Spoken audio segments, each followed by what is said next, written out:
Check it. It's a stick up. Oh, fellas, come on in.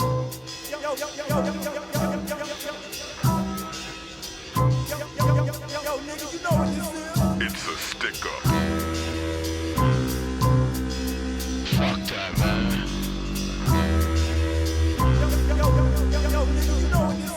It's a stick up.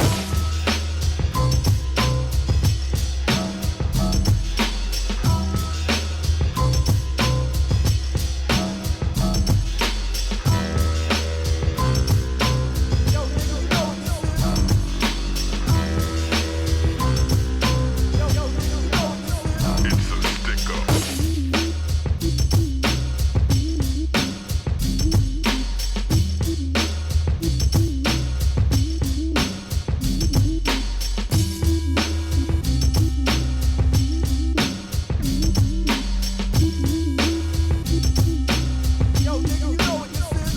Fuck that.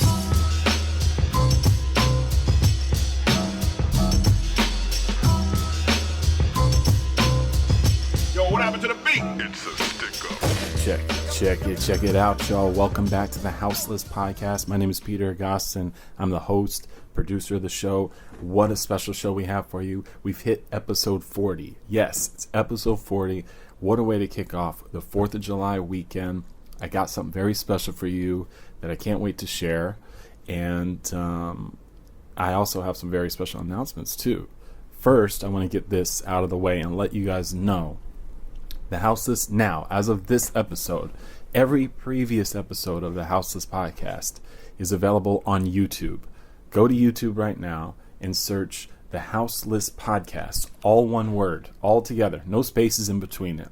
The House List podcast, and the videos will appear. I need to get 100 subscribers on this page before I can get a signature URL. So if you listen to podcasts on YouTube, or if you have a friend or a family member even that listens to just stuff on YouTube. I got a cousin that lives in Budapest, Hungary. He only listens to stuff on YouTube. He doesn't mess with iTunes or SoundCloud or Stitcher or Google Play. All the other places the Houseless podcasts are available. And I appreciate all y'all who tune in and listen that way.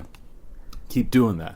So I wanted to find out another medium to get everything to you guys. And of course, YouTube is a very accessible one for all. So go there and you can tune into all the previous episodes. I'm talking about my conversation with Just Dice, with Dame Funk, Gary Wilson, even Stetsasonic drummer Bobby Simmons, who shares the group with my guest, none other than Prince Paul. My guest today, the one and only devastating Prince Paul, in the house today. And not just Paul by himself. His son came through, and I was pleasantly surprised to see him. DJ PForReal. They came through to my crib in Brooklyn, and we had an awesome conversation. Lots of laughs, lots of memories, and we talked about a ton of stuff that I can't wait to share for you. And Paul and I actually have a big project I wanted to announce and debut pretty much with this episode of the House List. Since it's such a special one, episode 40, kicking off 4th of July weekend. If you're traveling, when you're at the party, spread the word. Do a little word of mouth for me, both for the podcast, but for the special announcement also I'm about to make. So a lot of you guys know I used to have a record label for a while and did a lot of really great records. MF Doom, Sadat X, Geology, who was also on the podcast, the previous episode, DJ Spinna, Jay Rawls, Raw Produce, a lot of great records in the early 2000s. And one of my favorite ones that I did was a double album from Prince Paul called It's Trumental that came out in 2005.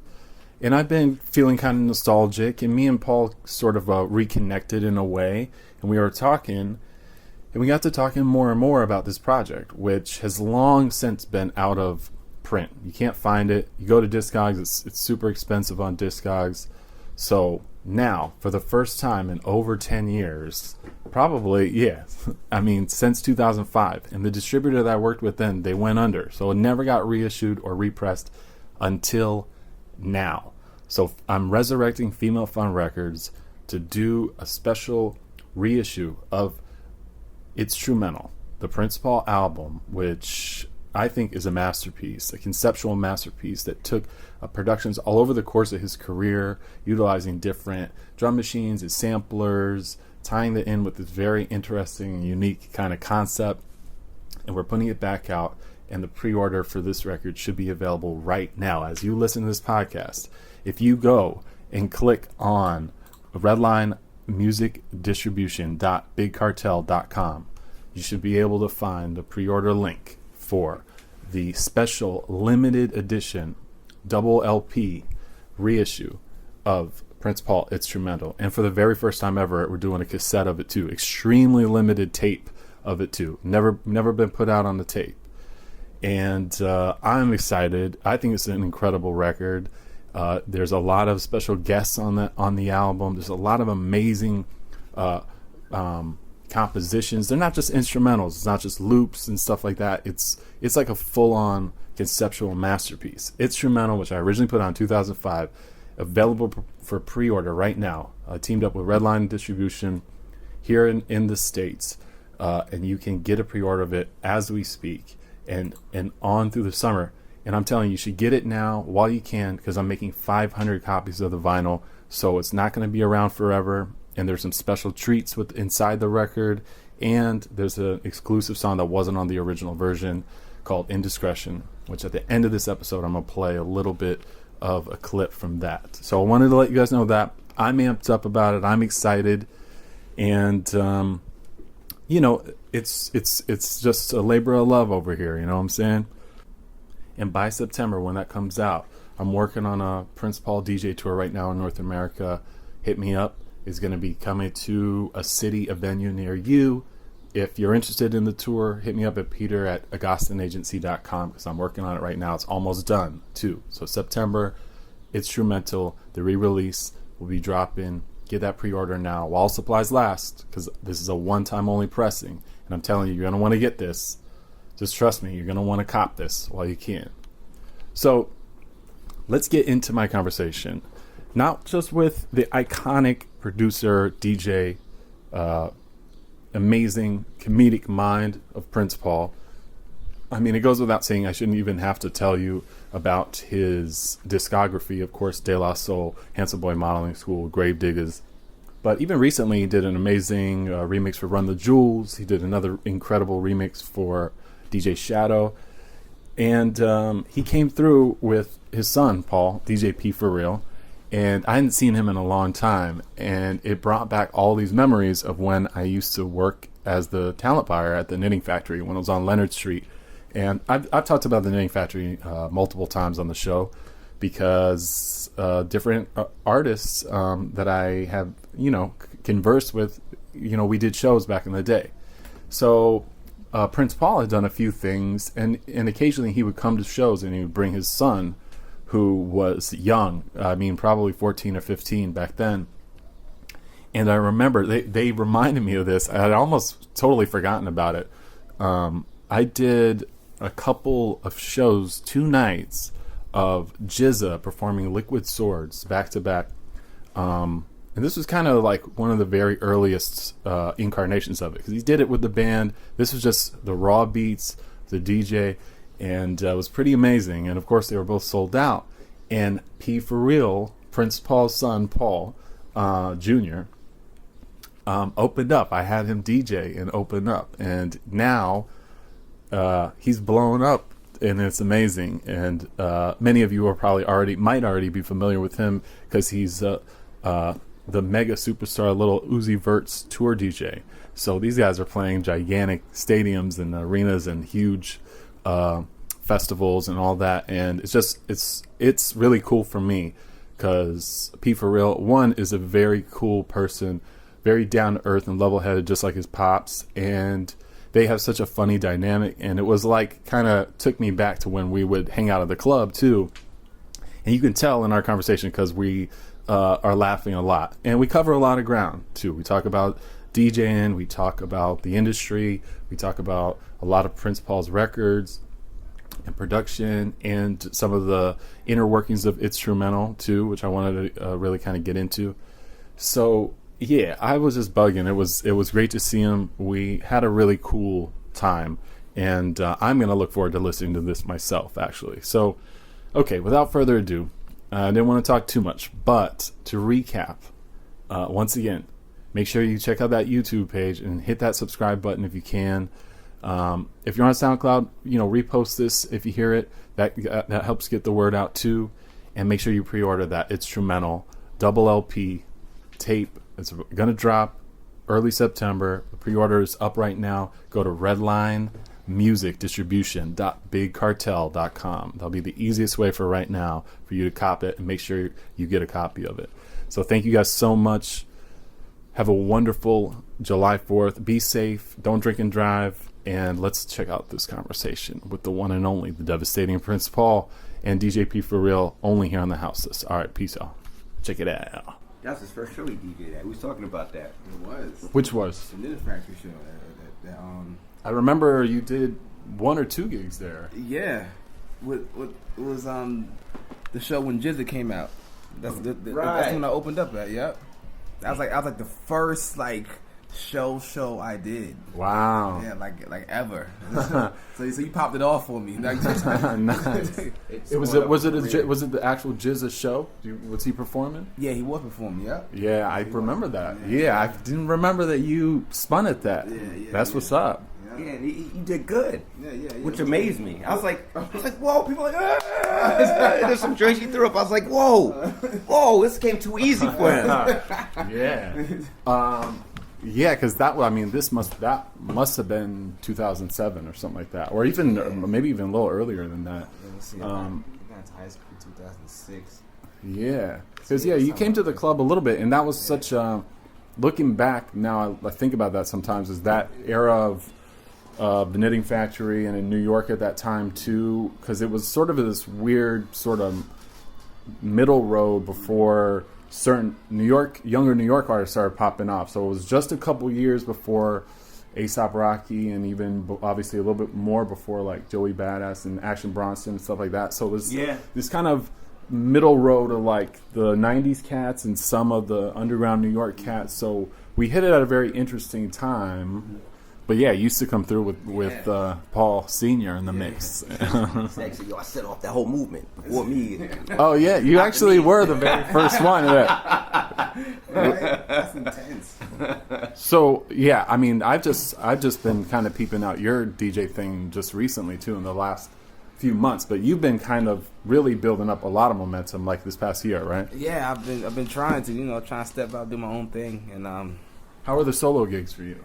Oh, great! I DJ in Atlanta, so. Oh, nice. Is that where are you based there? Yeah, I live in Atlanta. Dope. I have my house in Atlanta, so. Very nice. Yeah, I DJ all the clubs and stuff, and a little bit of radio here and there. I'm associated with radio, and I work at the studio with Drama and Canon, and just trying to stay. Yeah, that's a good. Trying to stay active, Yeah, and I mean, doing the club work and the radio work is a great way to. That's 2 very different kinds of DJs there too.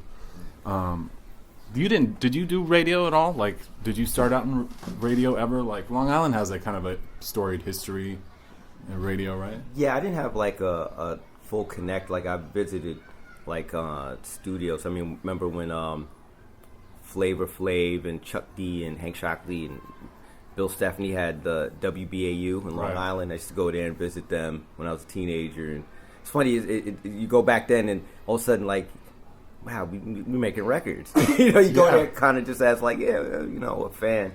But I never had like a connect like that to like a radio station. I used to get dissed. I remember when I was in Setasonic, I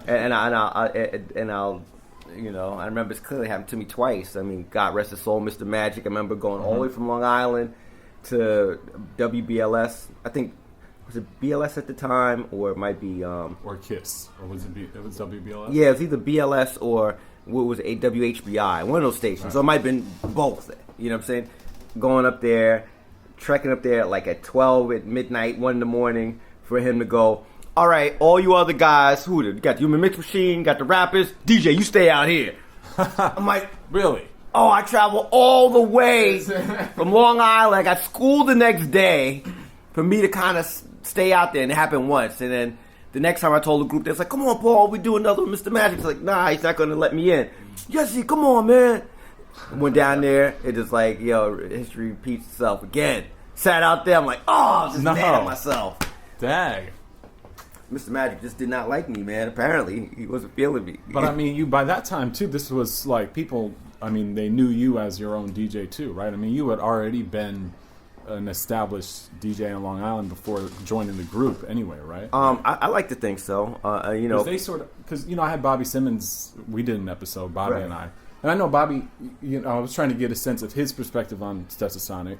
Because everyone definitely, I would think everyone in the group has their own kind of story too. Oh yeah, you get a bunch of different stories. Yeah. So, I mean, they kind of, Daddy-O was at a party. He saw you spinning at a party, basically, right? Is that? Yeah, it was a block party. This is actually before Bobby had joined, because when Daddy-O approached me at the block party and seeing me spin, I was like battling people and stuff, and I thought I was really good. I'm about to channel my inner LeVar Ball right now. Yo, I was very good. And, they came around and checked me out. And at that time, when they're like, yo, we're looking for a DJ, it was Daddy-O, Delight. Wise had joined the week before. And they had another guy named, I think it was Grand Supreme. Was the other MC. Well, Fruquan wasn't down yet. Oh, wow. I didn't know. I didn't realize there was another rapper originally. Yeah, DBC wasn't in the group yet, so it was in very, very early stages. So, yeah, I remember that. So how? You must have been, 16 or something? I was like in the 10th grade going to 11th. Wow. So not that much different from when you was spinning at the Knitting Factory, right? Right, exactly. Yeah. But he was way better than me. 100% better. I wouldn't go there, but I say the differences between me and him as far as like being young and DJing, I started when I was 10. Like he probably got serious into it more and about that time. Mm-hmm. Teens. Yeah. I won't feel too much. No, it's all good. About PForReal, Right. But his generation of how they do things is way different than my generation. Yeah, that's all good. Yeah. That's why I think we always had like a little bit of conflict because, like I said, when you went to the Knitting Factory, not conflict, but like you went to the Knitting Factory and just kind of first gig, like I was like. There's no dues paid. At least in my era, it's like you gotta carry stuff, you gotta work your way up. Oh, for sure. Somebody punch you in the face, maybe you get on DJ eventually. As soon as his first thing was, he didn't even hone his skills properly yet. and what it was indicative of the times now. Like, he could put that show and then kind of take it and then advertise it 1,000 different ways, and I was here, and then buy the pictures, and be like, "Oh, he's big time." Yeah, large. Yeah. It's like no offense to him because he's a great DJ now, but it's almost like fake it till you make it. You know what I'm saying? It's like, yeah, man, I got this. I'm boom, boom, boom, boom. So for me, I was like, this is like spoiling him. It's not teaching him the lessons I want to teach him as being. Not just a young man, but just as in the music industry, because it's everything that I preach against. It's like these guys are just coming in there with no talent. Not they had no talent. I'd say, start in front of a crowd too. I mean, you have to kind of think on your feet really quick to be at least to be able to keep them, engaged and stuff. I mean, you held it down. I remember. Yeah, you rocked it. But you know what? I watched him a bunch of times DJ, so it's kind of like not saying copying, but it's like you learn from the best. Yeah, for sure. You develop your own style. Right. Exactly. He'll tell you. I would sit and explain to him. I took him to parties. I did this thing we talked about yesterday. I went to France and I took him into this club. He was all of probably like 13. Nice. And he wasn't supposed to be there. I said, "Yo, man, put on this jumpsuit, this sweatsuit, so I could try to make him look older." Got him in the club. Women to dance on the table. It was wild. Everybody's drinking and bugging out. And I got my little son. I'm like, "Yo, just stand behind me." And every record I played, I explained to him, watch the reaction and watch what I do and this is why I'm doing this. And so I explained to him every single record. And I think that kind of was like a good starting point for him to kind of conceptualize how to put music together. You know what's crazy? That party every time I DJ, I think of the same exact thing. Like, Really? Like, I know this song is going to work when I drop it at this point during this time of the song. Like that was like a pop off for me. Oh, I don't doubt it. Yeah, that's like, an invaluable lesson right there too. Extremely. Yeah, I mean, to have that perspective too, because I mean, what do you play at the very beginning of the set as opposed to in the middle and like, you know, right when it's popping off, and how to like bring it back home again. Like, these are all like the fundamentals that, I mean, you learn from a lot of trial and error back in the day, I'm sure too. Like, but there must have been someone who was like, when you first started, there must have been someone that you would look up to, or that was at least around the way, that was the local dude, right? Yeah, when I first started, it was more break beats. You know, right. like you know, now you can rap records or whatever. So it was just like breaks. So and just keeping them going, right? Yeah, keeping them going and having breaks nobody had, and doing scratches nobody ever heard before, and then tricks, and so it was a different animal. But you know, definitely. Yeah. I mean, for me, it you know, like I mean, there's local people. Like there was like my friend who lived down the street. They had a crew called the Young Blood Crew. Nice. Classic. There was DJ Pleasure, DJ Pleasure 2, a guy named Danny who lived around the way. So, I mean, you know, there was a lot of people. And I remember Bambaataa came into town, and I went to see Zulu play. But for me, like... So you would travel, too, around the city? Yeah, I mean, I shouldn't have been. I was little. But I think... Like, the one person who really, like, grabbed me, because everybody was like, yo, Flash, and Theodore, was DJ Jazzy J. Like, he was just way ahead of his time. Him and DST, before Rocket, you know what I'm saying? Right. They were just way ahead of their time. So, those are guys I kind of gravitate towards, and I'd listen to tapes. So, back then, too, what would you call, like, technically ahead of its time, as far as that? Is it the way that they would transition records, or was it just the selection, too? Or that's a good question. I think it was just being clean and skill level and scratches you never heard before. You know, it's like, whoa, what is that? And how did he do it? You know, if you could kind of in your head, because a lot of times you'd have tapes and stuff, you didn't see their hands physically do it. You go, okay, that might do that. Now you gotta understand, like nowadays, there's so much involved in hearing music and so much, you know, that you could kind of, oh, he did this and did that. But when it was so new, things are, for the first time, you had to really sit and think. Yeah. Like, how did he do that? And at what point did he cut it off? Yeah. Or before? I mean, even some of the greatest DJs could do it with no fader too. I think Jam Master Jay was really great at doing shit with no fader at all.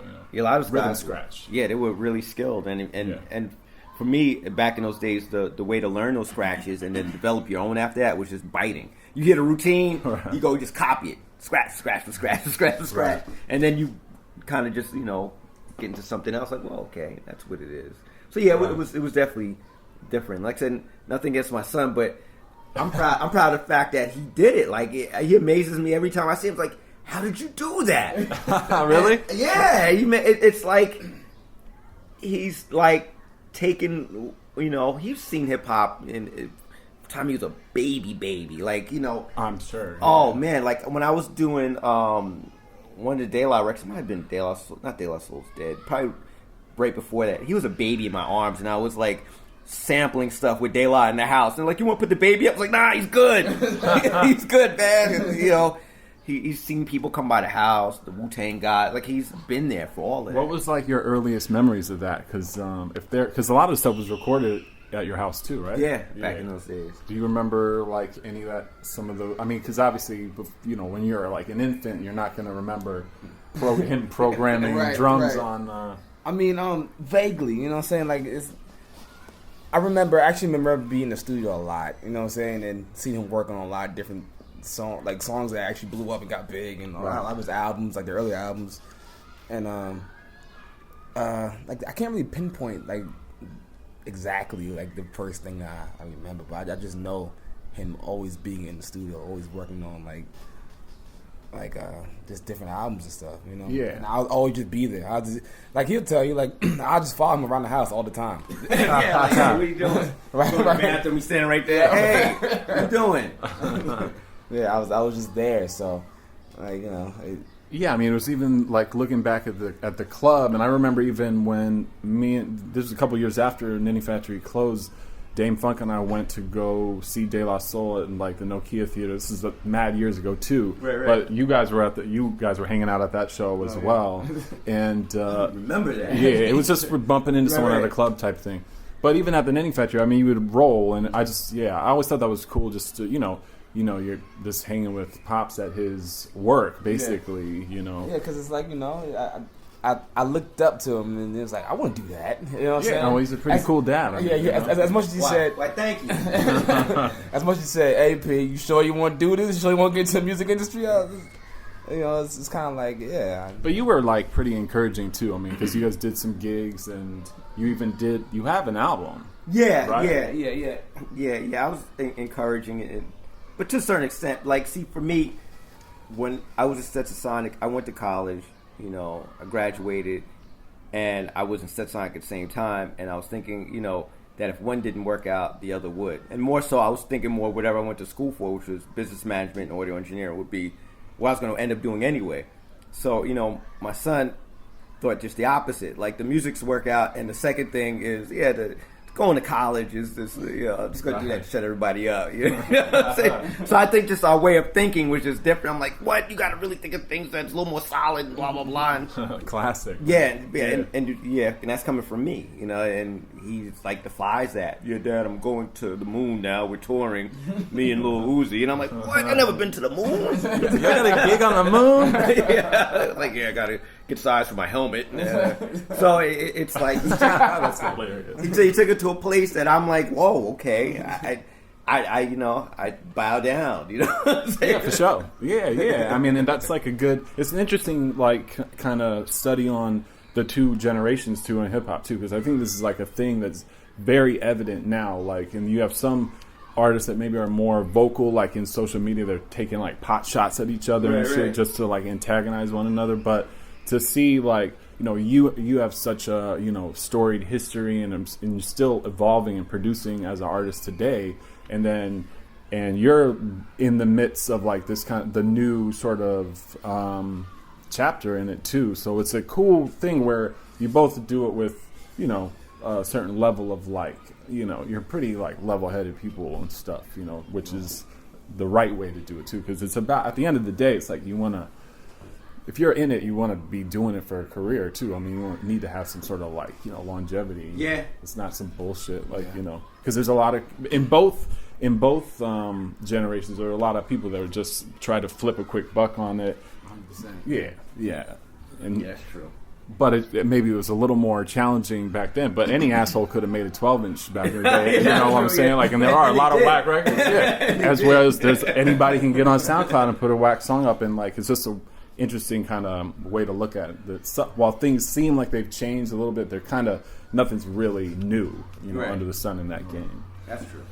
I think it's just a little bit harder now because there's so many people doing it. You know what I'm saying? Big time. And a lot of people doing it at a high level. You know what I'm saying? Not saying that they didn't do it back then. Yeah. No. I'm not saying they didn't do it like that back then. But I'm saying there's so many different platforms that you could put your stuff out now that it's like man, like what do I have to do to be like up here with it? You know what I'm saying? So. Yeah, I mean Prince Paul's kind of come out of the major label gauntlet too, and the record label kind of world where it's like where I think for artists that are coming up under you now is you don't need labels are becoming kind of like arbitrary, or almost like insignificant to a certain degree, but it's people can still make a great deal of money without a record label. Clearly, I mean, you see a lot of like dudes. I'm saying he's not. I'm about to say even before then. Oh yeah, crazy. Yeah. Oh, like Chance the Rapper. Chance the Rapper's a great example of that. But then you take Chance the Rapper, he has got to have a pretty thorough squad of people around him and a real infrastructure that is reminiscent of a label. That's true. Yeah. I agree. He's got to have, he obviously has like a high-powered publicist, a real management, tour managers, like legitimate people, because that guy is now on some like Bono level celebrity type shit, which is dope, But I don't want to get too far on a tangent. But I am curious how you and Lil Uzi connected too, because he's a Philly guy, right? If I'm not mistaken, right? Yeah, he's from Philly. But he just was like, I heard that you're a dope DJ. I need a good DJ. Actually, he what was going on is that during like his first single, which was Money Longer, Right. came out probably like last year sometime. He was like started traveling a bit more, so he was doing shows and stuff before that. But his DJ used to be Don Cannon. Oh, okay. Right, Cannon has a bunch of his own things going on, so Yeah, for sure. he couldn't really travel him like that. So they were looking for a DJ. So in Atlanta, I'm like kind of relevant, you know. Like I DJ all the clubs and the radio Right. and stuff like that. So Nah, he's the man. That's Don't try to run it off. Getting all humble. On social media, you don't say that. I know, I've been thinking that. I keep it juiced. But so you know what happened was like they called me in. They was like, "Yo, we need a DJ for Uzi." So it was kind of like it was me and a few other DJs, and I guess I was going through like a little like a tryout, you should say. Right, you know what I'm right. saying? Which I was like, you know, I try it. I'm nice. You know what I'm saying? So you know what that's going through. It's like, you know, we we did it. I did it. I was like, and as soon as I did the try, it was like Cannon was like, "Yo, you stop." He was like, "Yo, you free on Friday? Fly you out to LA? You got a passport?"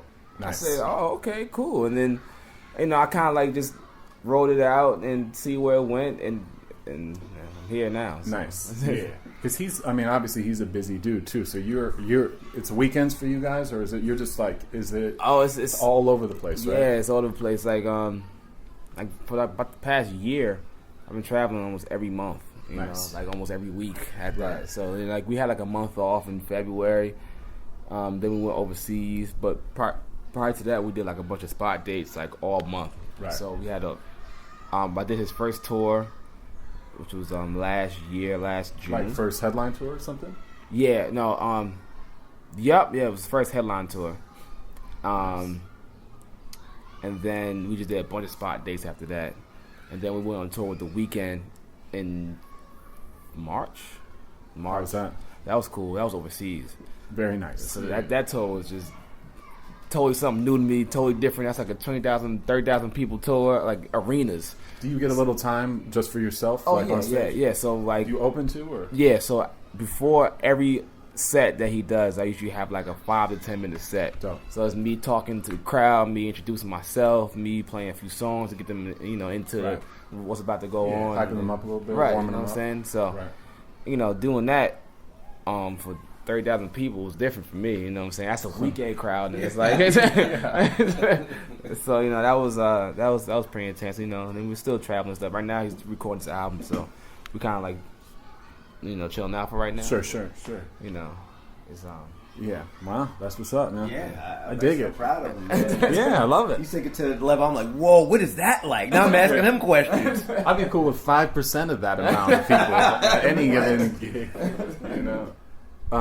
But Stet did some. You guys did some pretty. You did like the Fresh Fest too. Oh, right? yeah, Like we- you did the Yeah. some of the big tours of the pivotal tours of the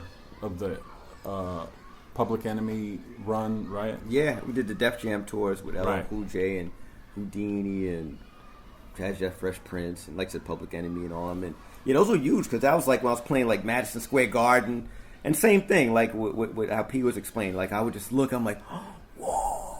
You know, you're looking around, this is like just lines of people. I'm like, yo, this is crazy. Oh wow, it's just a weird feeling. But I've had those here and there, and even in latter times with Handsome Boy, we did a few big events, Right. but not compared to what he does. Like I've gone to a few of his gigs, to see Lil Uzi and him perform, and I'm just like, yo, I'm looking at all the kids. One, I don't know half the music. Everybody's dabbing, everybody's dabbing like nonstop and just random like little, skinny jean kids. So I'm real out of place, but I'm just more like, yo. Just look at the amount of kids and everybody who's into it. They know all the words to the songs. Yeah, they're bugging, right? I mean, Yeah. it's like high energy the whole time, right? It's a serious movement. And so even though, like I said, Yeah, that's dope. I'm not into it like that, the crowd gets me into it like that. Not enough for me to go home and listen to it, but to be in that moment and go, yo, and to kind of bounce to it. I've yet to go out and dab, which I doubt I'd ever do, but I do get into the whole like, yo, this is all right. Like I'm like I said, and all I can say is I'm proud of what he does, man. You know? Me too. I think it's dope, man. And you can't front on the energy too. It's not like I know I've never had the privilege of seeing you guys do a show yet, but I've definitely seen videos of dude, and I know that he gets into it. I mean, 100%. Like he has a great show. You know, it's very high energy, intense. You know what I'm saying? And stage diving, and you know, he talks to the crowd. So you know, it's an entertaining show. Yeah, he's cool. He's cool to work with too. Oh yeah, he's great. Cool. You gotta invite him to the next one when Actually, we have a show in New York like next month. So that's what's up. Yeah, I'd love to see. You gotta get him there, man. Get right there, Peter. I want to see what it is, man. Yeah, because the stage shows of the new dudes that are running shit are like, you know, it's just so advanced too. It's so intense. It's interesting. And plus now we have like, you know, we have a bigger budget, so we have like you know, cryo and screens, and you know, it's progressively it gets better show because you know we're able to add a lot of different elements to the show. So it's cool. Yeah, as it gets a little more successful, you can invest in like a stronger stage show too.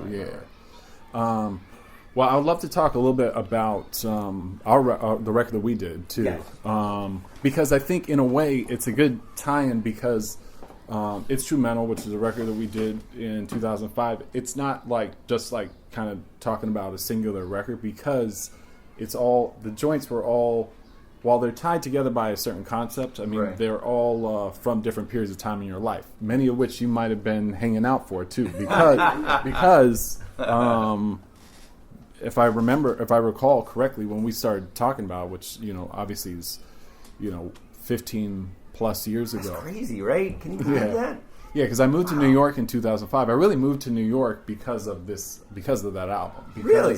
Yeah, because it was a big enough opportunity that, like, I had my label going on for a little while. Right. Ahead of that, it was Female Fun Records. I did a couple records with MF Doom, and I had a couple records with DJ Spinna, and it was like everyone was New York-based artists, and at the time I had got this little P&D deal, if you will, with Studio Distribution, which is long gone and left a lot of people hanging to dry. Yeah, I've heard. But at the time, it was like, you know, you were into the idea, they were into the idea, so I was like, this is a good opportunity to come to New York. I had lived in New York previous to that in the late 90s too, so I wanted to be closer to that project, which, I mean, there's obviously other reasons too, but that was the first thing. I came to New York in 2005. The record came out in the summer of 2005, if I'm not mistaken. So I wanted to kind of lead into talking about that, but I would be remiss to say that that instrumental probably wouldn't exist if it wasn't for Psychoanalysis, which I was a giant fan of when that first came out. So in a way, those two they have a lot of similarities. They're kind of they're like a puzzle of like your you know, different stabs at production and concept songs and comedy and stuff like that. Like, I'm trying to figure out what would be a good way to connect these two, but like some of the stuff from Instrumental, like I know was even from this era too, from the early and mid 90s too. Like, because I don't have a copy of the record in front of me, it hasn't come out yet, the new version. But even like, I think there was El Kabong. Oh yeah, that's old. Prophet too. I think these were. Yeah, even it's a stick up is really old. I mean, a lot of those. You're right. Like the approach, I think, to that album is similar to Psychoanalysis, except that you gave me a concept of saying, yeah, just make an instrumental record, and I'm like, instrumental records are boring. You know, every record. You know, no offense to my contemporaries who made those records during that time, and I was to and the beat would just rock in the same loop, and it might go into like a hooky thing. I was like, I'm gonna at least gotta make like a concept around it and put a little like. Not rapping, but like some voices on it, and you know, just here and there, just to make it interesting. Because I get bored listening to it, and I think that was like the main difference in making this in Psychoanalysis. Now, if I was to make another record like Psychoanalysis, or if I had to, conceptualize it a little different, I would probably add the same, usual suspects like Newkirk and B-Mos and Guy Smiley and all the random people, Because some of the personnel on this is very on Psychoanalysis is used again in instrumental. Oh yeah. Definitely like B-Mos is on there. P is on there. Really? Yeah. On which record? On instrumental? Nah, it's the little interludes I made, like the Law and Order skits. Yes. Yeah. I wanted to talk to you about that old. Yeah, where I had him like, yo, Peter tell you, I had him downstairs like, yo, I need you to say these lines. It has to be convincing. Oh, it was like pulling teeth. Yeah. Oh, God. It was over and over and over. It's like, again. Yo, say it one more time, but say it like you mean it. Nice. I forgot what the lines were, but it was like, yeah, my dad something, and he had a pair of Timberlands on. Oh yeah, something. I get raw. I forgot. Yeah, I was yes. I didn't realize that was you. That's amazing. Raw. Well, I mean, he got it right. Yeah. It just took a minute. And you gotta understand, when you're working with your children too, it's a little different conversation than if I was working with somebody else. Like, yo, are you stupid? and then you're thinking of something like, yo, why the dishes ain't on? Just finish this first and do the dishes. So it's just a little weird, different process. But right. Yeah, but getting back to what you're saying, I say that was the main difference. And yeah, it was a lot of what I did as I approached Psychoanalysis as the instrumental is, there's a bunch of songs that I made that I know that would never in life get released. You know what I'm saying? Right. That I like, that nobody else seems to like. And since I kind of get to run things, let me make a record for me. Like that record, essentially, just like Psychoanalysis, I think similarities are made. It was made for me. Yeah. Like I didn't really think about anybody else or pleasing anybody else. It was, do I smile and laugh at the end of it? Do I think these are going to be huge records? No. Do I think somebody's going to like it? I don't know. Well, Peter yell at me like, "You're wasting my money, my time." I knew that if you just can steer the ship, then it's going to be perfect because it will be something that's so random and off the wall. Where it's like that journey is what's hilarious too, and the fact that those two records is like.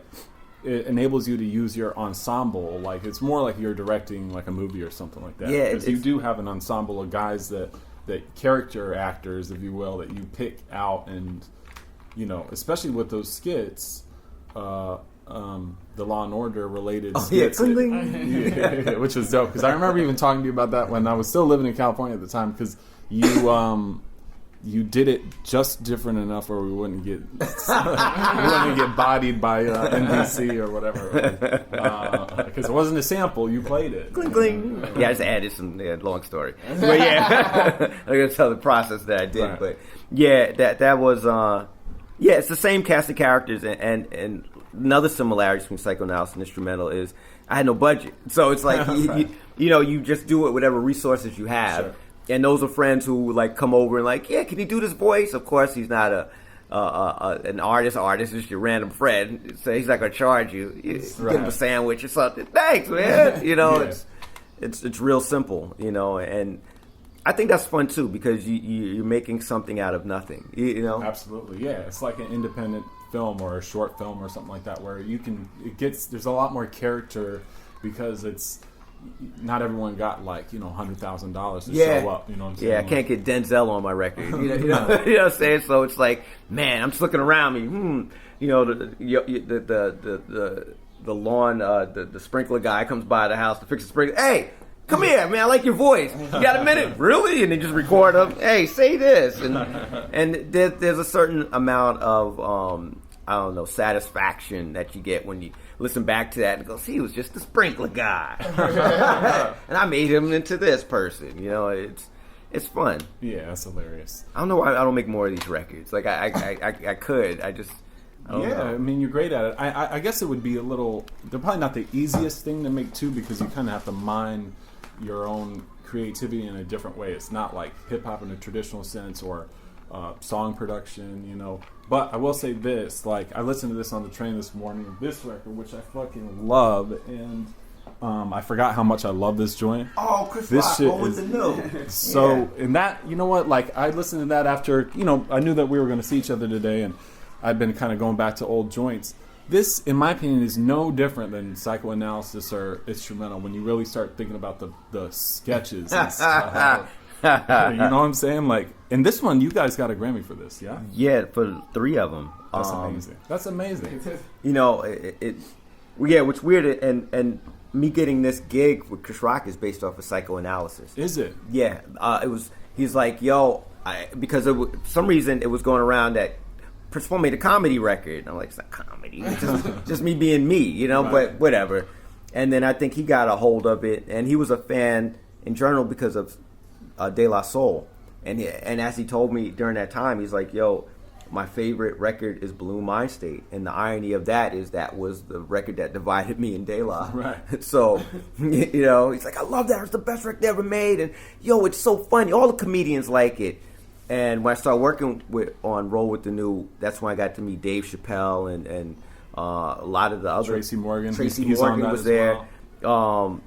There's a lot of people on here. And even... Oh, yeah. I think Jim Brewer's on there, Jim too. Brewer's on there. Man, yeah, you got to remind me because there's a lot of people. And they all would go... The comedians would go, Prince Paul...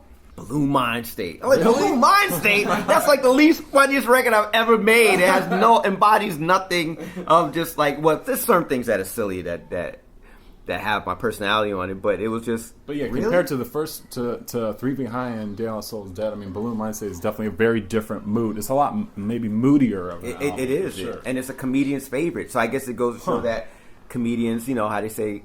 They laugh to keep from crying. You know what I'm saying? Like there's like that darker side, and they just kind of just play off of that, and maybe that's what it is. But it was very flattering. But yeah, Psychoanalysis led to Roll with the New, and I was supposed to only do... he's like, yeah, man, produce a track or something on it. But then me and Chris got along so well, it turned out to be the whole album. That's so dope. And I know DreamWorks wasn't really happy about that because...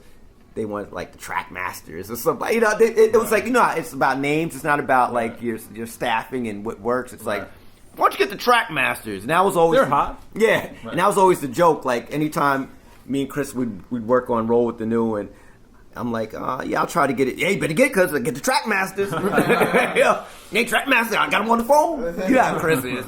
Yeah, what track masters? I'm like, okay. So that was... I forgot about that. That was the ongoing Some of the show. stuff too. I mean, he's not even on some of the records on this album, like Press Conference, which I feel like is just. Do you remember this one, Press Conference? Yeah. That was like... It's got to be. That's just you and the. I mean, it's basically you triggering these well-timed samples, right? Yeah. That's because we wanted to do something like it was like Mr. Jaws was an idea of that type of record, and Superfly. It was something Superfly. I can't remember, where you just chop in like an interview with like popular songs. Yeah. And so he was, I want to do something like that. I'm like, okay, we could do it. Track masters. So yeah, we pieced that together. It was a lot of fun. Yeah, it was funny. It's a genuinely like funny, innocent kind of album in a way. I mean, there's some really poignant statements in there too, but listening to it now, I'm like, I forgot how much it's just like super hilarious. You know what I'm saying? Like, yeah, it took a lot of work, man, because like sure. it's first time working with him, and then him not being a recording artist or like recording artist in terms of like a lyricist and doing music, he doesn't get as much as, let's do this over. We go, we got all pieces, Paul, you piece it together. I'm like, it'd be so much easier if we could just do it together or do whatever. I'm like, okay. So you would have to, did you edit the stand-up bits too, like the actual live stand-up stuff? You had to kind of like clean up and we'd sit and I'd sit with Chris and we'd find parts, and he goes, take this, take that. Okay, I don't want to cut there. Put the crowd here, and so that took a little work too.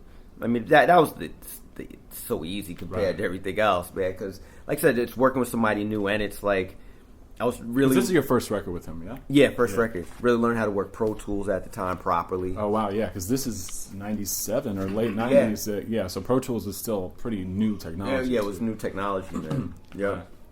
So that was, that was a work in progress too. He used to be, but he was like a club goer like in the 80s too. I mean, he was in the Latin Quarter and in clubs like that, right? Did you see him back then as like just a guy in his early days? Because he's kind of famously like photographed in a lot of those like early hip hop parties and shit. He was around. Like I remember, him around, and he might not remember this, but because Leor and Russell used to manage me. You know, they were my managers in the early '90s, and I remember kind of seeing him around the offices, or every once in a while. I'm like, oh, okay.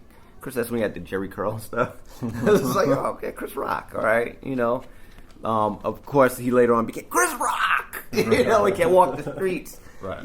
But yeah, it's amazing. I don't think he probably wouldn't have said nothing to me back then. I was just a DJ, right. DJ producer guy, but yeah, it worked out, man. Yeah. Chris is a great guy, a really good guy. I think we became pretty good friends. Yeah, I mean, you go on do a couple other records, which is amazing, and that he would keep you kind of like in the loop with that too is cool because it informs your own stuff too. I mean, they maybe inform each other in a way, because even his, you kind of can hear his comedy and some bits of your own stuff too. Yeah, right? On instrumental, like I edited his voice at the end of the record, right. And that was an outtake from records we made. So nice. So that that's what I'm saying. Like it's making something from nothing. Like exactly. Wow, okay, we never used this skit. Let me throw this on here. And also working with Chris on this album helped me put together a Prince Among Thieves.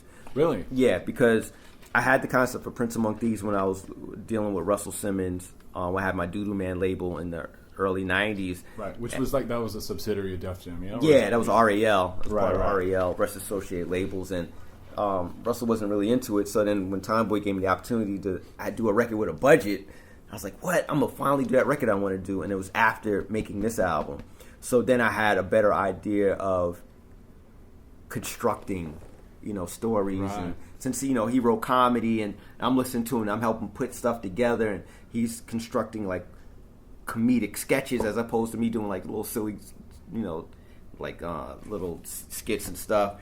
It helped me conceivably write a story, and and he gave me one of the best pieces of advice. Before I wrote Prince Among Thieves, like, yeah, I got this concept. This is what I'm gonna do. He's like, I'll tell you one thing: if you write a script, come up with the ending first. And I was like, yeah, but I took it almost literal because I made the ending the beginning and the ending. But I was like, okay, that's what I'm gonna do. I'm gonna come up. So then you have something to write to. So then he said, so you just don't get lost. That's a great point. Yeah. So and I was like, complete sense. Yeah, and it worked, and that's how I wrote that story. And it was just silly, and I'd write it. I wrote it when I was on tour doing psychoanalysis overseas. I wrote it at the local Amityville library. You know what I'm saying? And piece it together, and it was all due to this record. So each record kind of leads to something else, which is, something I've learned. And apply it. I also love that Mario Joyner is on this. And when I was a kid, Mario was like, he was heavy on MTV in the early years of like MTV having comedy. Like when I was just watching music videos, Mario Joyner was like a kind of like a mainstay. So the fact, and I know that they've been boys for a long time too, and like collaborators. So it's a great like compilation of like amazing comedians, but I think it's such a great tie-in to what you've done when you're kind of doing your own thing as like a solo album type of thing. Yeah, I mean, this was nice, and to work with the comedians, I mean, it was great. Right. I mean, it's honestly, after I worked this record, it's like I never wanted to work with rappers again. I was like, man, I can just make comedy records my entire life. It was so much fun because they were just so easygoing. I go, hey, why don't you do this? Hey, okay. Hey, do this. Yeah, all right. It was so easy. They went and they acted. They were smiling. We're laughing the whole time. I'm like, it was perfect, in my eyes. Right. But I'd also love to know, I was trying to find this record back there. I could not find it, but Funk City, which is obviously... Oh, Newkirk! Yes. And there's a pretty hilarious skit on that, too. I don't know if you recall it or not. It's like this sped-up thing where he's talking about Prince Paul and De La Soul and, like, high school. Obviously, it's like Newkirk was probably very young when he made that record, too, Funk City. Wow, yeah, because we're the same age. So, right. he was probably... Man, we make it 1990 maybe. Yeah. So we was probably 20 something. So how did you? 22, He's 21. been a part of like pretty much almost every record you've done. He's kind of, especially, he's on instrumental a lot and psychoanalysis because he did. If I'm not mistaken, that's him on Booty Clap. Yeah. Well, you gotta understand, I've known Newkirk. We went to school together. I've known him since I was 14. Nice. So I was his DJ. He was my MC. He was MC Kid Wonder. I was DJ Paul. We had his brother with Sugar Ray. We had Mike Tellux, who later on was on Doodoo Man, but the record never came out. Oh, he was in Resident. Well, he actually I had him signed. It was Resident Alien and Mike Tellux. I still got the Mike Tellux record. I mean, part of it. That's a long drawn out. Was he a rapper or what? Yeah, he was a rapper. Good and really for his day and age. I don't know. Like me and Newkirk used to compare him. Like who's better, him or Rakim? You know what I'm saying? That's in our head. Being Long Island guys, it was like, Mike's better than Rakim. Like we would say that. Rakim might be better. So that was always a debate between us. That's how good Mike was. That's amazing. You guys grew up in Amityville, or where'd you grow up? Yeah, in Amityville. Yeah. Yep. And so that's the link between me and Newkirk. It's like I've known him since then. I know, and later on he started taught himself to play keyboards. Right. I think our departure, not departure, but I went more into hip hop when I got into Stet. He got more into Prince. You know what I'm saying? Funk City is heavy on the Prince influence for sure. That was our divide. Probably like we hung out a lot and met in 9th grade, and we probably divided 10th, 11th grade a bit musically. We still worked together. He still was my MC.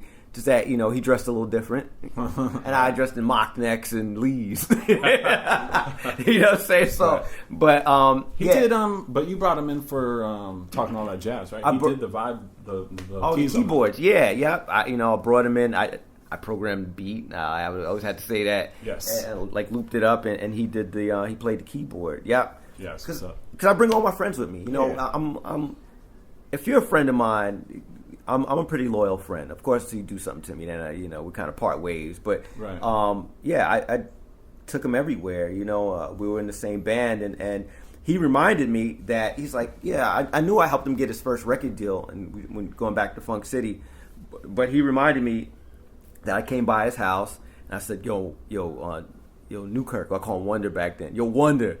I was like, yo, give me a tape, and he told me, I said, yo, give me 6 months. I'll get you a record deal. Oh, that's cocky. I was like, I said that? It was either 6 months or a year or 3 months, some increment. And he said, I called him up one day. He's like, yo, I got you a meeting with Russell Simmons. That's huge. And then Russell signed him. And I was like, that's I did incredible. that? And I was like, it happened that time? He's like, yeah, it happened within that time. I was like, I had to think about it. I was like, I did do that. Boy, was I cocky. But you hit that shot, though, somehow, right? Like, yeah. I mean, because you didn't produce that album. I mean, Nah. it was self-produced, right? Yeah, I did one song, and it wasn't even a song. It was just kind of a bug-out piece we Right. did called Nasty Fat Nasty. Right. But, all that was Newkirk and that, Amazing. And, I was like, wow, I felt good about myself because I totally forgot about that, It's funny, you remember all the bad stuff that happens with people, but when you do a whole lot of good things, you go, I did that? Because you don't ego out off of it. You just go, whatever. But bad stuff, like why you slept with somebody's girl or something, you remember that. That'll haunt you for a long time. You slip up like that. Yeah, you remember all the bad things. Yeah, for sure. Yeah, because he's on a couple tracks on instrumental. I mean, the Boston Top, which is like the kind of dance hall joint. Yeah. We always joked about that, man. Because when we actually, I brought him. They took on Newkirk. I hired him to help me with the Chris Rock record, to play a lot of keys and stuff. Oh, dope. Whenever there's a budget or even not a budget, anything, I'll bring Newkirk in. That's the thing that we have. You know what I'm saying? Like he's my boy. He's in Atlanta too now, right? Yeah, he moved to he moved in the outskirts actually. Right.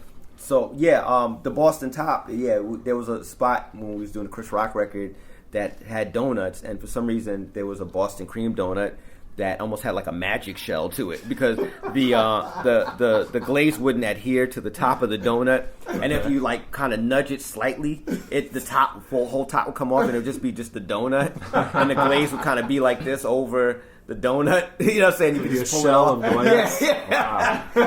Nice. So that was the joke. Boston cream, give it the Boston Top. So and it's like a hard kind of raga dance hall type song, and it's just about like a donut shell. Yeah. It was just older white gentleman who served him the donuts, and I remember that he religiously get one almost every session we had. So something he must have liked about the removable top of the donut. Yes, man. So, see, that's the kind of things we do. We just that's right. Let's make a song. Right. It's like Psychoanalysis, Beautiful Night. Like they're singing that. It's so wrong. Beautiful Night for date rape and all this stuff. Who was the guy that did the vocals on that? It was Newkirk. It was, remember the Black Flames, the group The Black Flames? They were on No, I Def don't think Jam. so. Okay, it was Don Juan who did some vocals on they were actually singing. Yeah. Yes, the singing part. And Yaya, who's part of the Black Flames, and Newkirk was producing, working with them during the time, and they were at the right place at the right time. I was like, yo, and they would sing that song, but in a different melody. I was like, yo, can you guys sing that on my record? Like, yeah, you want to do that? And they just got together and harmonized it and just kind of adjusted it to fit the beat. And yeah, that was a risque record, man. But I didn't care. I thought my career was over. It's like, well, there's something to say, like when you kind of, you just say fuck it, and then you can kind of create some pretty like incredible shit that man, way. This is intense, man. Yeah. I remember I did an interview for Option Magazine, man. That woman grilled me. You think it's okay to say for women and blah? I was like, it was just a joke. It wasn't serious. No, but, women, I was like, it was just a joke. I don't think that, nor do I hate white people, nor do I think about date rape, nor do I think about killing people. Like, it's just like, it's so far-fetched. And that's the reason why I made it, because I thought it was just so asinine. And then I put it under the idea of the guy needing psychotherapy, so that makes you're sick. Frames it a little bit. Yeah, it's not like I'm just like, wilding out. It's a story of mental illness. Right. But she didn't want to hear that. How did the one on instrumental, the one with Steinsky, come about? Because that's kind of a similar kind of like, you have like these vocal kind of passages going back and forth with like him and a woman he's trying to approach at a bar or something like that. This times like this, when I make records like this, it makes me like myself a lot because it sounds egotistical but it's just like I put things together so haphazardly, and then to hear the end result. Now I'll give you the story. The beat I initially made for Handsome Boy. Okay. Because it's flattery, because it had a Handsome Boy vibe to it. Yeah, for sure. And I played it for Dan, and he was like, he didn't like. I was like, you don't like that? So it was another song, as we discussed with instrumental, that was nobody else wanted. Right. But I still like it, so now I get to put it on my own record. So I had the beat. I had a concept already built in. Me and Steinsky, especially back during that time, we were talking a lot and talking about music. And Steinsky's was like mad cool.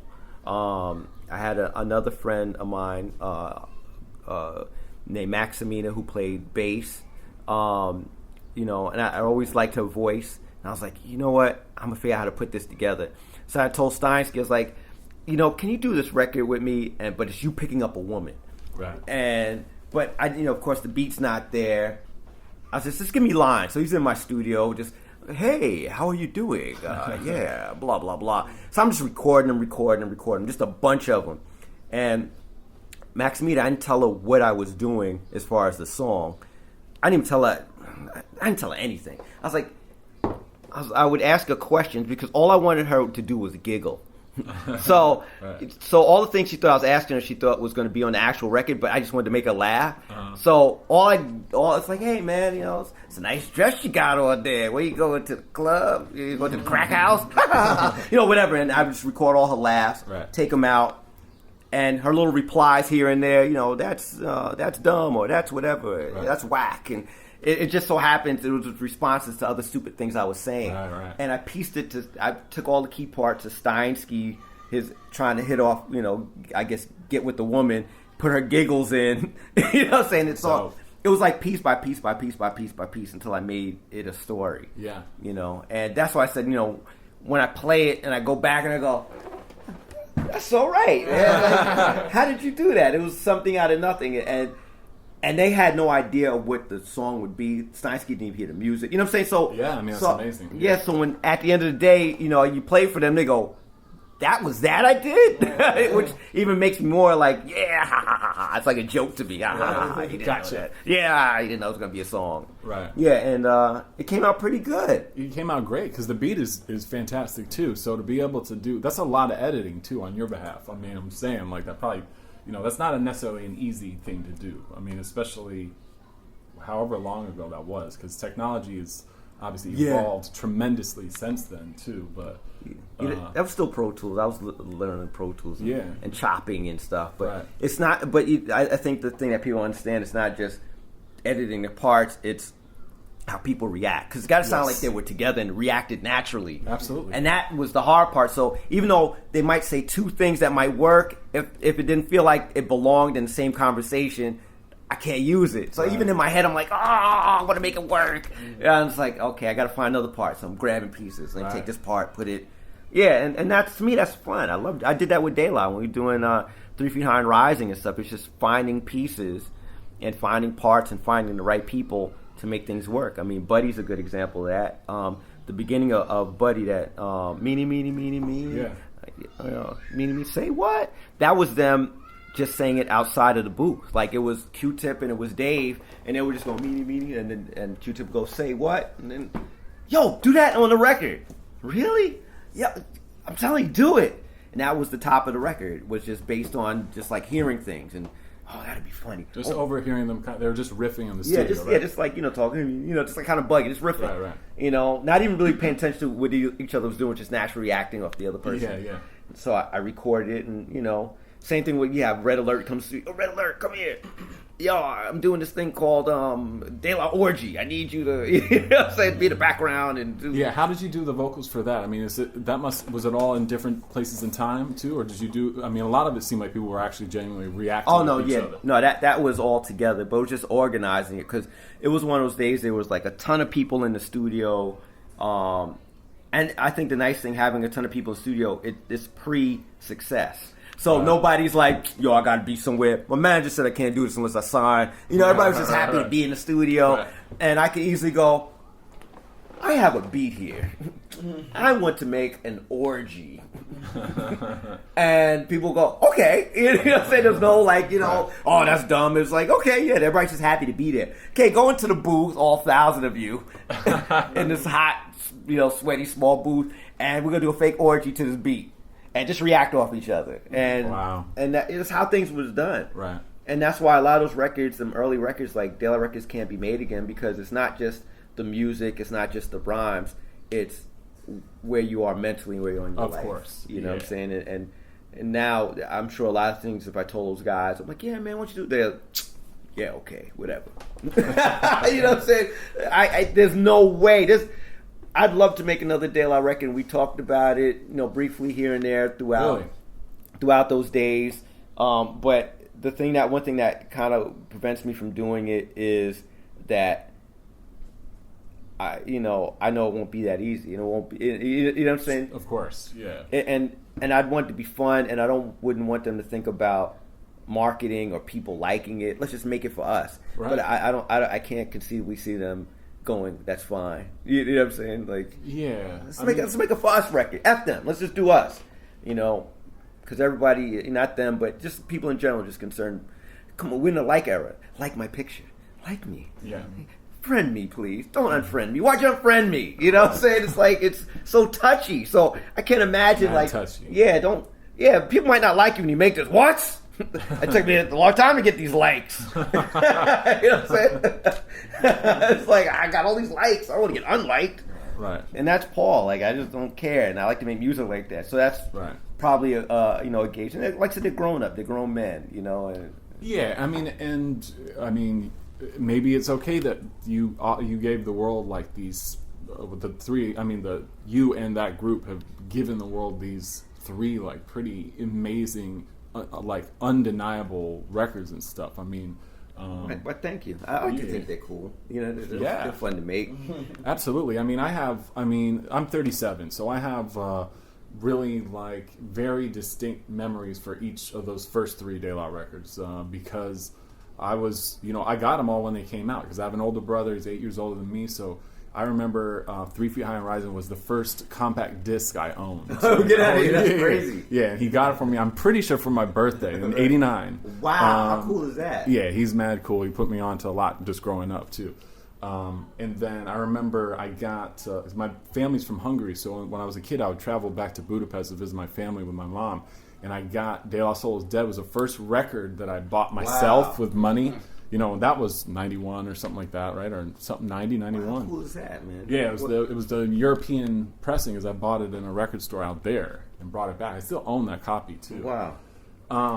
And well, thank you. Yeah. Oh, thank you. Yeah, yeah. I appreciate it. Yeah, because when you're that young too, those skits and all that stuff like really like stoke your imagination a lot because you're watching a lot of cartoons. You're watching a lot of. I used to love Monty Python when I was a little kid. Yeah. So all those like just bugged out kind of things that you don't really understand when you're 10 years old and shit, you know. But you keep going back to it over the years. Like, oh, okay, that's what he meant. That's what. Okay. Yeah.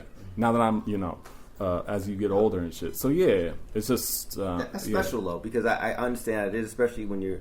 Like, for me, that was Parliament Funkadelic and listen to little things here and there. Oh, for sure. There's so many secrets in there. What? Yeah, and you listen to them like, and you, especially in your room, it's dark, or you're focused, especially back then on music, because there's nothing else really. You just be locked in. Right. So I know that feeling. Like, that's great. Was it cool to work with Bernie Worrell? Because you guys did a whole album together, right? Or was that kind of the collaboration thing with the David Byrne thing? Yeah, no, me, actually, Newkirk, who I brought in again. Yeah. We produced the Bernie... Elephant? Yeah, Baby Elephant. Yes. Yeah, that was a dream come true because, as, everybody knows George Clinton, very few people, unless you're a Parliament Funkadelic fan, knows that Bernie Worrell is the heart and soul of all that music because he, no question, he arranged a lot of it. All the keyboards, Flashlight is all keyboards. You know what I'm saying? So, I mean, the bass line is keyboards and stuff, and it's just the melody of the song and a lot of the older stuff. You talk to George, he'd tell you that he would arrange the vocals by listening to Bernie play keys, and that's how I learned to layer vocals. Right. It was based on Bernie's method of layering keys. He's like, I could do the same thing with vocals. So Bernie was very instrumental in that. And then the cool thing was to work with him and to learn. Because my thing was, I'm not going to make much money with making this record. And only Lord knows how to sell. Right. But here's a man that, an older gentleman, you never know how long anybody's going to be here in general. But, he's been around for a while. I better seize this opportunity and ask him a ton of questions and learn. And was he open? Oh man, he was great. Man, he taught Newkirk a lot because Newkirk's a keyboard player. Yeah. So he was able to, he played that in a G sharp minor and blah blah blah. And Newkirk said, I didn't know you could put those together. Yeah, and then he could blah blah blah. So it was, which in turn helps me in the long run because I work with Newkirk. Yeah. You know what I'm saying? But for me it was like recording stuff. Like, how did you guys do the effects on this, or how did this record do this? And it's so weird because, as a kid, like you said, you listen to these records and you're locked in, you hear certain things. And I'm asking him, and it's like, it was so matter-of-factual with him. Like, yeah, we just had it in the bathroom with the microphone. Like, what? That was it? Right. And it was like not a big deal. And my whole life and even in my adulthood and thinking of production, oh man, if I just put this through, and I'm thinking all this technical stuff. And it's just always something just, yeah, man, he just dropped a pie on the floor and it was in the background. Like, that's a pie? Just like just some absurd stuff. And it was like no big deal to him. But for me, I'm like, oh my God, So it unlocked a lot of mysteries. Right. Because those Parliament Funkadelic records are very mysterious. Like, like you said, there's so much layers and stories and things said underneath, and it's just so much. Yeah. They're their own kind of genre, obviously. Yeah. P-Funk. And Funkadelic. And there's just like, they're no different than like the Grateful Dead or the Beatles, where there's like this endless kind of cascade of stuff that you can get into, where there's this, and their influence. Obviously, this kind of like goes without saying, but 3 Feet High and Rising wouldn't exist without. Oh, yeah, easily. I was heavily influenced. Like, right. Did you ever see them play in concert back in the day? No, and I'll tell you a quick story. My mom, I remember, it's 1978. They were bringing the mothership to the Madison Square Garden. She wanted to take me for my birthday, I don't know what happened, but we didn't wind up going. And I was so freaking mad and hurt. I seen the write-up in the paper. I cut the write-up from the paper, and I still have it to this day. I was cleaning up, and I found it, the cutout, and it was just me like, I should have been there. I should have been there. It's all yellowed out and stuff, but that's how big a fan I was. Anything I'd see, I would get, and I never caught. I didn't catch a show until probably like the 80s. Oh, wow. You know what I'm saying? And it wasn't the same. It wasn't like bringing down the mothership. You know what I'm saying? Right. And so, yeah, I missed that. Chris Rock brags about it. It's like, oh, I was there. I was like, I was supposed to be there. He's like, oh, he brought down the mothership and then blah, blah, blah. I'm like, oh. The mothership. Oh, it's all about the mothership, man. Another one more thing I want to talk about instrumental before we kind of wrap up, too, is just... even back when we put the record out originally, there was this kind of anomaly song in it, Live at 5, where you kind of you're playing all the instruments. You know, was that? I just love to know the process of that because I totally forgot in the moment like how you did that. Because did you do it at home? It's just like at a home setup or what? Yeah, I did it at home. I bought my son. Man, it was that long ago. My son asked me for a drum set. Okay. And he's like, "Dad, I want a drum set. I'm like, all right, I get a drum set. Well, end up downstairs in my studio, like kind of adjacent to the studio. And I have all these percussive instruments. I got a bass guitar. I got a regular like electric guitar, and here and there. On a lot of my records, I play a lot of stuff, but like little melodies and stuff. I can get what I need out of it. You know what I'm saying? You're self-taught, pretty much. Yeah, did very weak at it, but I can get what I want. And thank God for the process of technology. I can manipulate it and make it sound like I can do certain things. So with that, I was like, you know what? I want to play something from top to bottom, everything. And let me see how that goes. I heard this melody on a TV show. So I was like, I can adjust that. Let me play it, how I want to play it, and play the bass. No, first I played the drums. Then I added some percussion over the drums. Drums was real sloppy, nasty. I had to like kind of fix them.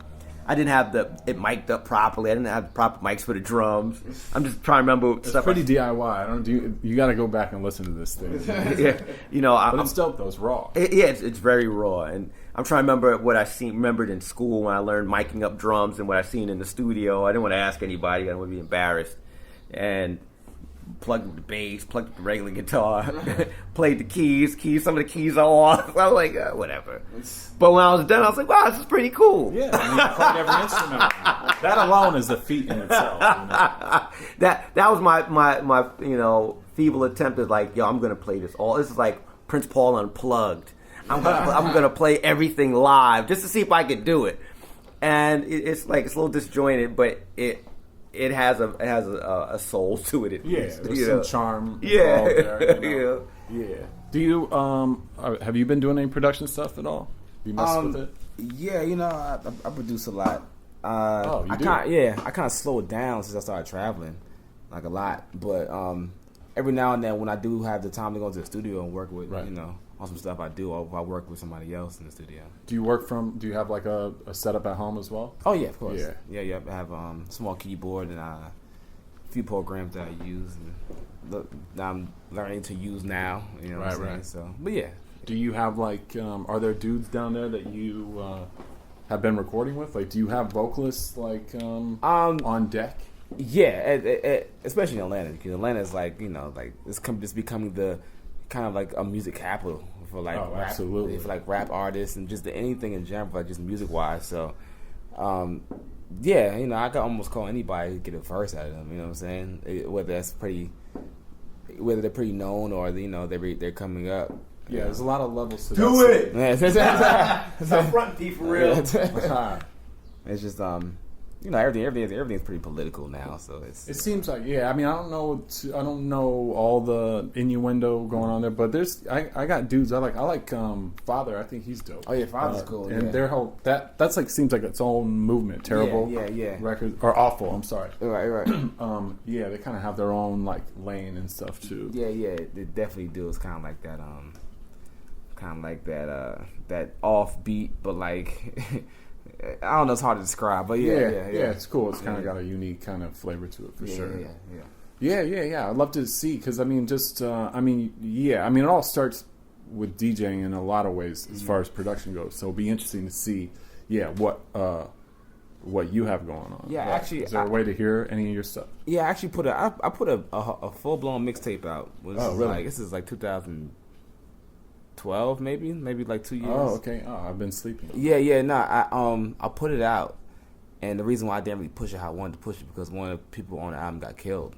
Oh, it's what it is. He was nice. Too. Yeah, really? Like really nice. Yeah. Like to the point that I wanted to get involved. I was like, yo, when you guys finish, I want to blah blah blah. Yeah, it was that. He was that good. He was in Atlanta. He was in Atlanta. No, this is in New York. Oh, really? Yeah. So I came home from the summertime and I actually like finished the entire project, and I put it out. It's called Castaway, and it actually did pretty good. Like I put it on a few different I put it on like Dat Piff or like. It's still out there. Yeah. So you can still go to Dat Piff and find it. Yeah, it's nice. still out there, and it was actually I liked it. It was well put together, and then I mixed it down. It took like the entire summer of me in college. So that's like 2.5 months. Right. I worked on it every day, and nice. I was in the studio, and I had my homeboys. He goes by T Harris. I think he goes by Talon Harris, and this kid named Jimmy Hayes, and the one that was killed, his name was Young Mel. And we did the entire project. It's all produced by me. I have like a few very sample based. It was cool, but after that, after he got killed, it kind of threw me off. I was still producing and stuff, but I was kind of like focused on that. And after that, it's kind of like threw me off. So I started focusing on DJing pretty hardcore. But I still produced it. I still produce now. I just my mindset is kind of like a little like, DJ right now, and then I produce. Right. Well, it sounds like when you got a good gig as a DJ, like you should just focus on that and run with it, and just be the absolute best you can because those are great. A DJ that's around for a long time has many, you obviously have lots of chapters to your career, look at Paul Sr. There's mad, levels to, your... all over the place. Yeah, which is really amazing. It makes for a great, life's work, too, when you look back and you're like... So, yeah, that was a bit of a tangent, but it's just just kill those shits, especially when you have that many people engaged. Oh yeah. In a club or a stadium level and shit too. That's kind of my mindset, just for sure. I'm trying to build my fan base up based off of which I'm doing. I'm getting the people that to really rock with me, the people that really like me. You know what I'm saying? So when I do go ahead and put another project out, I was like, oh okay, let me check this out. It's a whole lot easier. You know what I'm saying? Yeah. Definitely. People be more accepting to it than if than what I did back in 2012, but you're in front of a new audience, with new channels and stuff. Do you have people around you helping you too? Like you have management and agent and all that stuff like that? Or? Really, I kind of run solo. You know what I'm saying? That's good. People come to me and then I actually that's how I do my bookings. Like everything's direct, and then I have people to help me with on a lot of different things. You know what I'm saying? So I might put a person or two to book stuff that I can't really book. Sure. You know what I'm saying? So but besides that, I'm like a one man band, for the nice. most part. Yeah. I can dig it. Yeah, PForReal. And you guys did it. You have an album, collaborative album. Oh yeah, Negroes on Ice. Negroes on Ice, which for a while I think you and I even tried to. We did some gigs, I think, I remember in around 2010, 11, they're pitching it, trying to pitch it. Yeah. I think we ended up doing more solo stuff. But, what was really quickly? What was that album? Oh wow! How would you describe it? I would describe it as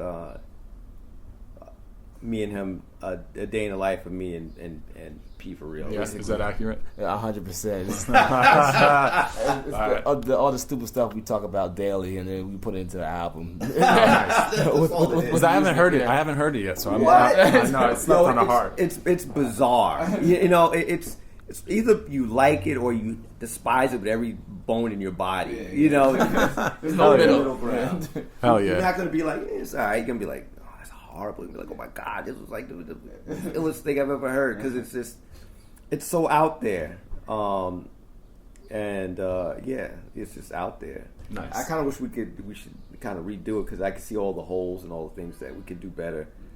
You know, and this was one thing, because this was P's story. Like we kind of got the idea from him doing these stories on MySpace at the time. Shows how old it is, right? Right.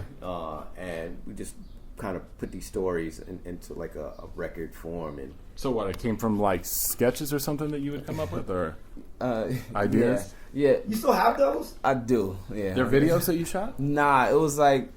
So basically, on MySpace, how it used to work is like people used to put their own songs on MySpace, right? So create your own page, right?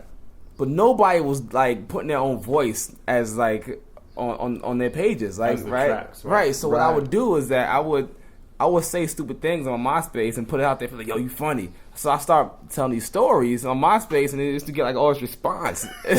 Wow. So it was just like people liked it, and a lot of kids I went to school was like, yo, we need to put another story out. You know what I'm saying? Like when you put another story on MySpace, it was just like dumb stuff. Like I was like, like me walking, like I'm walking down the street and I see somebody, I slap him in the face and I start running, and I trip, and now he punched me, now I stabbed him. It's like it was dumb stuff. You know what I'm saying? So it was just like the stuff that was just totally out of pocket, but it was entertaining. You know, and that became the album. That became the album, and I think it's somewhat in the long form. It's probably not as charming as it is in short form, but and we also didn't follow the make the ending first, because we just kind of got to the point like, what do we do? I'm gonna wrap this up. You know, so there's a lot of holes in it, but it was a fun project for me and him to do together. Right. Of course, you know what I'm saying? And we look back on it, we got a chance to perform it a little bit, and.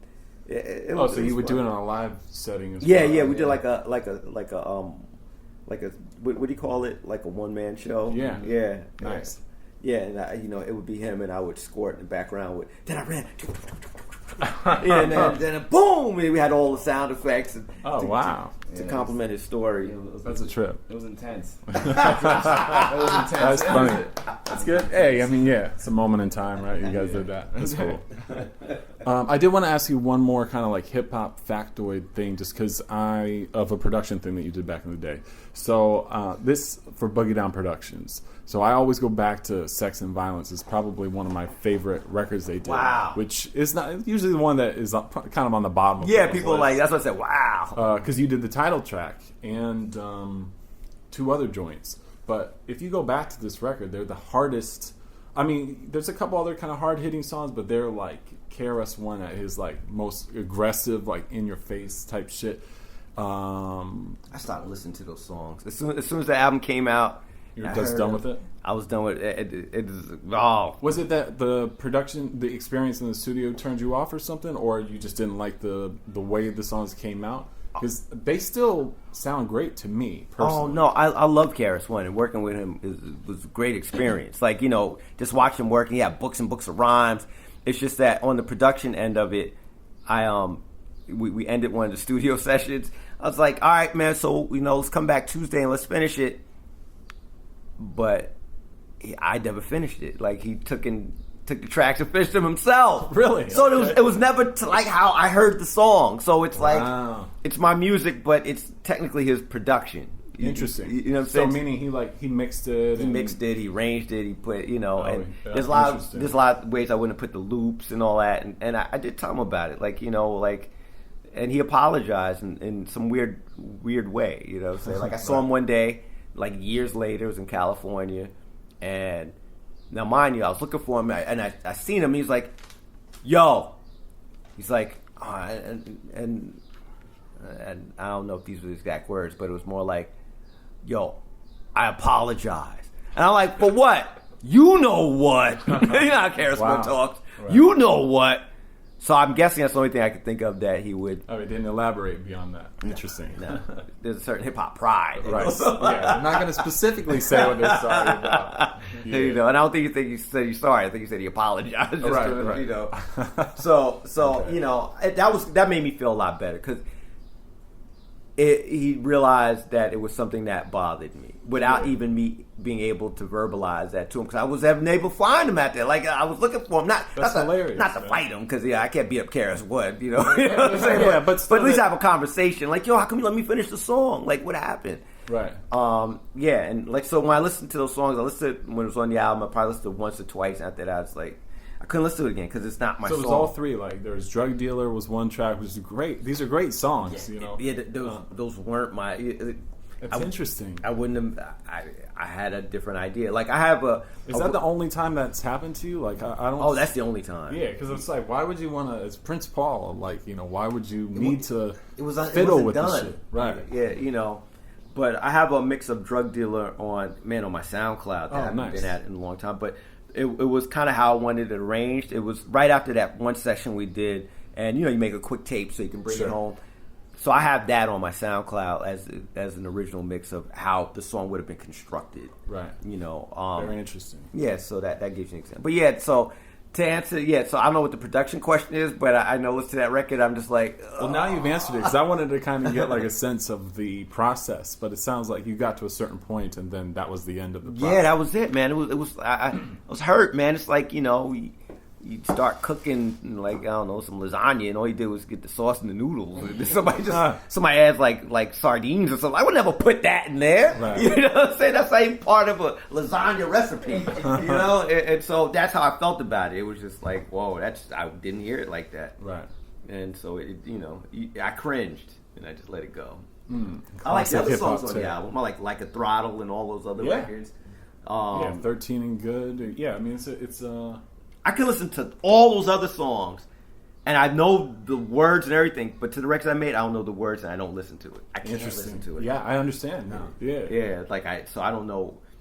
Me listen to now be like listen to it like freshly again. You know, Yeah, like, interesting. yeah. Yeah, that's a trip, man. Yeah, out of all the stuff, too. Well, not that I necessarily want to close on that, you know what I'm saying? But I like to say just in closing that, Yeah. I like to say Karis One got my respect. After, you know, there's nothing bad I can say because he came to me and was like, you know what? Right. You know what I'm saying? Like, I apologize. I'm like, wow. Because he actually put some thought and care Right. that how it affected me. Maybe as time went on, he got a little older and thought about, you know, that wasn't cool. So that was nice, and that I was like, oh, he's all right, man. yeah, for sure. Yeah, I can dig that. I mean, yeah, at that time, it was a different era, too, and he was like the man, and maybe he just thought that that's what he could just do, you know? He's like, and, yeah, man, I got this, man. Yeah. I'm the blast master. You know what I'm saying? Right. So I was like, you know, could say, you know. Yeah. So, I mean, again, first I want to thank you guys for doing this and coming here. And it's been great seeing you too, Paul, because I haven't seen you in a while Vice versa. since the Knitting Factory days too. Your humble part of his beginnings. history, man. No doubt. You're an integral part. That's Yeah, dope. yeah, Wow. very. Yeah, that's a trip. Yeah, I didn't. Yeah, that first gig was cool. I'm trying to even think how we came together because it was just like, hey, we got, you know, let's do this somehow. I don't even remember. Yeah. I remember. I mean, vaguely, I remember you asked me like, "Yeah, you think Paul Jean wouldn't mind mixing blah blah?" And you open up for Genius, like, what? I was like, yeah, why not? I told him. He's like, yeah. I remember the show well because it was. It's coming back to me now because he was doing Liquid Swords in its entirety, and at the time, Angela Yee, the personality Angela Yee, was his manager, who I booked the show with. She was actually the person I negotiated the deal with. And I did two nights of it too. And yeah, I totally remember. It was just kind of like we just said, fuck it, let's try this thing, right? Yeah. That's hilarious. I'm not gonna lie, I was super nervous. I was. Yeah, I would be too. I was what, like, how old was I? Like 15, maybe. You a kid? Yeah. 15-year-old Paul was super nervous. I didn't know what to expect. You know, You definitely didn't have the beard back then. no beard. It was different for me, but you know, I pulled it off. It was cool. Yeah, that's what's up. It was the experience I needed. It all started with you. Good looking out, man. I appreciate that. Yeah, right. Thank you. And thank you guys for your time today, too, man. Nah, I appreciate it. Yeah, for sure. Cool. Yo, that was amazing. Yes. I want to send much thanks and a strong shout out to Prince Paul, DJ PForReal, for coming through. We did the house list in Brooklyn just for you, just in time for your 4th of July holiday weekend. So if you're traveling, if you're driving or flying, please be safe. Don't drink and drive. Don't blow your hand off. You know what I'm saying? And just be cool and take some time and listen to this amazing podcast. Tell your friends. You're at your homie's barbecue, or in some places in the country they call them cookouts. Say, hey, you know what? Check this out. Prince Paul's on the house list. Oh, and you like Sets of Sonic? Well, Bobby Simmons is on episode 28. And guess what? Not only can you listen to him on iTunes and SoundCloud and Stitcher, but you can find them now all on YouTube. Just search House List Podcast. No spaces, y'all. I'm only going to do this for a couple episodes, hopefully, because we got to get those subscribers up to 100, and I can finally get a URL for this thing. And boom, there you go. So I really appreciate your time. As always, every episode is edited and engineered by CJ Stewart. Much thanks to him, and much thanks to you guys. I'm going to play a little clip of a snippet of Indiscretion, which just to give you a quick sneak preview of this song, which is an exclusive to the vinyl and the tape of this new version of Instrumental. 2017 coming out. Please pre-order this now. I can't urge you more to look into getting a pre-order. It will be available where all finer LPs are sold, both online and brick and mortar stores, of course, as well as the great DJ tour this September and into the fall with Prince Paul in support of this. But pre-order your record now at redlinemusicdistribution.bigcartel.com. The first reissue of Instrumental since 2005 with new artwork, a new track, lots of surprises to come, y'all. Thank you so much for tuning in as always. Have a great holiday weekend and have a great summer, y'all. Many great episodes to come. I'm going to California in a couple days, and I'm going to be recording a gang of episodes there. So thank you guys once again. Be safe. Have fun. All right, enough talking. I'm out of here. Peace, y'all.